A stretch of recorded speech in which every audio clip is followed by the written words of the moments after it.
ఓం నమస్తే అస్తు భగవన్ విశ్వేశ్వరాయ మహాదేవాయ త్రయంబకాయ త్రిగుణాత్మకాయ త్రికాగ్నికాలాయ కాలాగ్నిరుద్రాయ నీలకంఠాయ మృత్యుంజయాయ సర్వేశ్వరాయ శ్రీమన్మహాదేవాయ నమః. పరమ పవిత్రమైన కార్తీక మహాపురాణంలో ఈరోజు మనం 27వ అధ్యాయంలో ఉన్నటువంటి విశేషాంశాలు తెలుసుకోవడానికి ప్రయత్నం చేద్దాం. ఈ కార్తీక మహాపురాణాన్ని వశిష్ఠుడు జనక మహారాజుకు చెప్తున్నాడు, అత్రి అగస్త్య మహామునికి చెప్తున్నాడు. ఇక్కడ ఈ 27వ అధ్యాయంలో విష్ణుమూర్తి తన దగ్గరికి శరణు కోరుతూ వచ్చినటువంటి దూర్వాసో మహర్షితోటి మాట్లాడుతున్నాడు. అదే అంటే పోయిన అధ్యాయంలో ఉన్నదాన్నే తిరిగి కొనసాగింపు చేస్తున్నాడు. స్వామి చూడండి, భక్తుడు నిజానికి స్వామి విష్ణు కంటే దుర్వాసుడు తక్కువ వాడే, కానీ ఎదుటి వాళ్ళని గౌరవించాలట. ఒక వ్యక్తిని గౌరవించాలి. ఎందుకంటే కృష్ణుడంతటి వాడు చదువుకోవాల్సినటువంటి అవసరం లేదు. కానీ సాందీపని అనేటువంటి గురువు గారి దగ్గర మొత్తం 64 రోజులు, మళ్ళీ జాగ్రత్తగా గమనించాలండి, మనం 64 రోజులు చదువుకున్నాడట.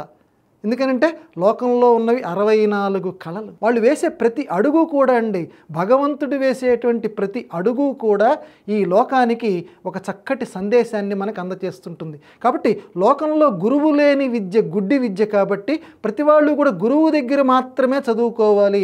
పుస్తకంలో ఉన్నటువంటి చదువు కాదు, అది గురువు ద్వారానే వస్తేనే అది నిజమైన విద్య అవుతుంది అనే విషయాన్ని సుస్పష్టం చేయటానికి అలనాడు శ్రీకృష్ణుడు ఏ రకంగా సాందీపుని దగ్గర చదువుకున్నాడో ఇక్కడ విష్ణుమూర్తి ఈ దుర్వాసో మహర్షితో అంటున్నాడు. ఎందుకంటే మాట్లాడే మాట చేసే చేత లోకానికి ఆదర్శనీయంగా ఉండాలి. కాబట్టి మహానుభావుడైనటువంటి ఓ గొప్పవాడైనటువంటి దుర్వాసో మహర్షి, నిజానికి వాడు మహానుభావుడు అండి మన దృష్టిలో. ఇప్పుడు కనుక కథాభాగంలో ఒక గొప్పవాడిని అవమానించబోయి పరిగెత్తుకుంటూ వస్తున్నాడు శరణు వేడుతూ, కానీ గౌరవించాడు. అది ఇక్కడ మనం జాగ్రత్తగా ఈ అధునాతన సమాజంలో మనం కూడా అన్వయించుకోవాలి. ఓ మహానుభావుడైనటువంటి దుర్వాసుడా, నువ్వు ఇచ్చేవే శాపాలు, ఈ శాపాలు వాడు వినలేదు నా భక్తుడు, కానీ ఇవి నేను విన్నాను. వాటిని నేను ఆ శాపాలని అవతారాల కింద మారుస్తాను, లోకానికి నేను మేలు చేకూరుస్తాను. అవతరణము అంటే పైనుంచి కిందికి దిగుట. మనం అందుకని జాగ్రత్తగా అవతారం అంటున్నాం. నిజానికి పదం అది అవతరణము, పైనుంచి కిందికి దిగటం. అవరోహణము ఆరోహణము అంటుంటాం చూడండి, కింద నుంచి పైకి ఎక్కటం, పైనుంచి కిందికి దిగటం. ఎందుకంటే లోకంలో ఎప్పుడూ కూడా స్వామి పైన ఉంటాడు, పైవాడు అంటుంటాం, ఊపర్వాలా అని చెప్పి మనం దేవుణ్ణి కూడా హిందీ పరిభాషలో కూడా ఊపర్ పైన ఉంటాడు, కానీ కింద ఉన్నాడు అని అనుకోం. వశిష్ఠ గీత అని ఒక ప్రముఖమైనటువంటి గీత ఉంది. మనం మామూలుగా జీవుడు దేవుడు అని మన వాళ్ళందరూ కూడా చాలామంది చెప్పేసేస్తూ ఉంటారు. ఎక్కడున్నాడు జీవుడు, దేవుడు అనే వాళ్ళిద్దరూ ఎక్కడున్నాడు? ఇద్దరు ఈ శరీరంలోనే ఉన్నారే, ఎక్కడున్నారు అని అంటే జీవుడు అనేటువంటి వాడు బొడ్డు దగ్గర ఉన్నాడు వశిష్ఠ గీత చెప్తోంది. అందువల్ల ఈ జీవుడు బొడ్డు దగ్గర ఉన్నటువంటి ఈ జీవుడు ఈ పైన ఉంటాడు. అంగుష్ట మాత్ర ప్రమాణంలో ఉన్నటువంటి వాడు ఇక్కడ జీవుడు కార్తీక దీపంలాగా వెలుగుతూ ఉంటాడు.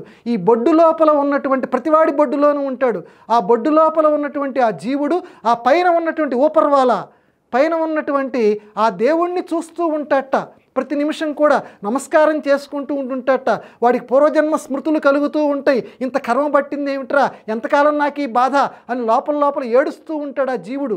ఈ జీవుడు పైన ఉన్న దేవుడికి ఎప్పుడూ కూడా మొరపెట్టుకుంటూ ఉంటుంటాడు. కొంతమందికి అది తెలుస్తూ ఉంటుంది, యోగాభ్యాసం చేసినటువంటి వాళ్ళకి అది తెలుస్తూ ఉంటుంది. సరే, వేరే కథ అనుకోండి. కాబట్టి ఊపర్వాల పైన ఉన్నటువంటి దేవుడు కిందికి నేను దిగి వస్తాను. ఈ 10 అవతారాలు ఇంకా 21 అవతారాలు, వీటన్నిటినీ కూడా నువ్వేదైతే చండాలమైనటువంటి అనుభవించాలన్నావో వాటన్నింటినీ నేను అనుభవిస్తాను. కాబట్టి ఈ శాపాలని నేను అవతారాల కింద మార్చుకుంటాను అని విష్ణుమూర్తి దూర్వాసో మహర్షికి చెప్పాడు. చెప్పిన తర్వాత ఇంక నన్ను రక్షించు అన్నాడు. ఆ చక్రం నన్ను వదిలిపెట్టట్లేదు, రక్షించు అంటే విష్ణుమూర్తి చిరునవ్వు నవ్వాడు. రక్షించడానికి నేను కాదయ్యా, నా భక్తుడు సమర్థుడు, మళ్ళీ ఆయన దగ్గరికే వెళ్ళు అన్నాడు. ఎంత గొప్ప మాట చూడండి. ఈయన వల్ల కాదా అండి? స్వామి తలుచుకుంటే ఎంతసేపు అండి? చక్రాన్ని ఇలా ఆగు అంటే ఆగిందే, వెనక్కి వెళ్ళిపో లేకపోతే మళ్ళీ నా దగ్గరికి వచ్చేసేయంటే వచ్చేసేస్తుంది. చక్రం బారి నుంచి నేను రక్షించలేదు, మళ్ళీ ఎందుకంటే బుద్ధి రావాలండి. లోకంలో బుద్ధి వచ్చేటట్లుగా పెద్దవాళ్ళు ప్రవర్తించాలి. అది ఇక్కడ విష్ణుమూర్తి మనకు ప్రబోధం చేస్తోంది. ఇక్కడ చెడు పని చేశాడు కాబట్టి ఎక్కడ పోయిందో అక్కడ వెతుక్కోవాలని అంటుంటారు కదా మన పెద్దవాళ్ళు. అక్కడికే వెళ్ళు, అంబరీషుడి దగ్గరికే వెళ్ళు, ఆయనే చెప్తాడు ఈ చక్రానికి నీకు మధ్య ఎటువంటి అనుసంధానం చెయ్యాలో అన్నాడు. స్వామివారు చెప్తే తిరిగే ఉంది. మళ్ళీ ఈ దూర్వాసో మహర్షి అంబరీషుడి దగ్గరికి వచ్చాడు. ఆయన ఇంకా ధ్యానంలో ఉన్నాడు. అయ్యా అంబరీష, నువ్వింత గొప్పవాడివి. ఎందుకంటే అప్పటికైనా తత్వం బోధపడింది దుర్వాసో మహర్షికి. ఎంత గొప్పవాడో తెలిసిపోయింది కదా. విష్ణుమూర్తి అంతటి వాడే మళ్ళీ వెనక్కి తిరిగి ఆయనే నీ యొక్క చక్రం మారి నుంచి రక్షించగలని చెప్పాడు కదా అని అంటే, ఏం జరిగింది స్వామి, నన్ను రక్షించండి. అయ్యో మీ అంతటి వాళ్ళు నన్ను రక్షించమంటాం ఏమిటి అని చెప్పి ఒక్కసారి దూర్వాసుణ్ణి కౌగిలించుకున్నట్ట. నిజంగా అండి నేను ఒక ఒళ్ళు పులకరించిందండి. తన ప్రాణం తీసేయాలని చెప్పి రాక్షసుని తన మీద ప్రయోగం చేసినటువంటి వాడిని కష్టపడుతున్నట్టు, అయ్యో మీకు ఎంత కష్టం వచ్చిందండి, మీకేం కష్టపడకండి అని చెప్పి దూర్వాసో మహర్షిని ప్రేమగా కౌగిలించుకున్నట్ట. ఇలా రండి అని చెప్పి తన వెనగ్గా నిలబెట్టుకున్నట్ట. చక్రం దగ వెలిగిపోతోంది. అవకాశం వస్తే తల నరకటానికి వస్తోంది. మీకు వచ్చిన భయం ఏమీ లేదు, నేనున్నాను మధ్యలో మీకని చెప్పి దూర్వాసుడిని వెనగ్గా నిలబెట్టి ఆ అంబరీషుడు అనేటువంటి ఆ భక్తాగ్రేసరుడు ఆ సుదర్శన చక్రంతో మాట్లాడటం మొదలుపెట్టాడు. అది ఈ అధ్యాయం. ఇక్కడ తోటి మనకి వ్యాస భగవానుడు మనకి ముగిస్తాడు. అంటే ఈ అధ్యాయం ద్వారా మనం గ్రహించవలసింది ఏంటంటే, ఎంతటి ఉపకారికి అపకారము నెపమెన్నక చేయవాడు అని చెప్పి మనం కొంచెం వ్యత్యస్తంగా, లేకపోతే ఉపకారికి ఉపకారం అని చెప్పి కొంతమంది వ్యతిరేకంగా దాన్ని రకరకాల వ్యంగ్యంగా కూడా చదువుతూ ఉంటారు. కానీ నిజంగా ఏంటంటే తనకు అపకారికి ఉపకారము నెపమెన్నక చేయువాడు. సూక్ష్మంలో చెప్పేశాడు తెలుగువాడు.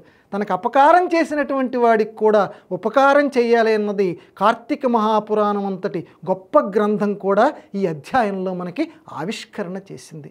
కాబట్టి చక్రంతో ఏం మాట్లాడాడు, ఆ చక్రం ఈ అంబరీషుడితోటి తిరిగి ఏం జవాబిచ్చింది, ఇది వచ్చే అధ్యాయంలో మనం గ్రహించేటువంటి ప్రయత్నం చేద్దాం. చంద్రాననార్థ దేహాయ చంద్రాంశు సితమూర్తయే చంద్రార్కానల నేత్రాయ చంద్రార్ధ శిరసే నమః.